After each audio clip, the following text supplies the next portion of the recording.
Britain থেকে 50,000 অভিবাসীকে বের করে দিল কর্তৃপক্ষ। সরকারি হিসেব অনুযায়ী 2024-এর জুলাই থেকে 2025-এর ডিসেম্বর পর্যন্ত এই মধ্যকার সময়ে যুক্তরাজ্যে 17,400-র বেশি অভিযান চালিয়ে অন্তত 12,300 জনকে গ্রেপ্তার করা হয়। নেইলবার, কারওয়াশ, সেলুন, টেকওয়ে শপ সহ বিভিন্ন খাতের প্রতিষ্ঠান ছিল এসব অভিযানের মূল লক্ষ্য। যুক্তরাজ্যে অবৈধ কাজে জড়িতদের বিরুদ্ধে অভিযান ও গ্রেপ্তার ব্রিটিশ ইতিহাসের সর্বোচ্চ পর্যায়ে পৌঁছেছে।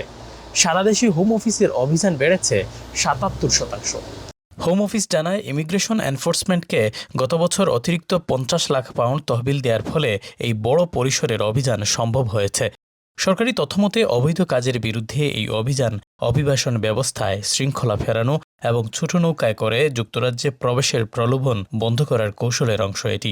একই সঙ্গে বর্তমান সরকারের অধীনে 50,000 অবৈধ অভিবাসীকে অপসারণ ও বহিষ্কার করা হয়েছে, যা আগের সময়ের তুলনায় 23% বেশি।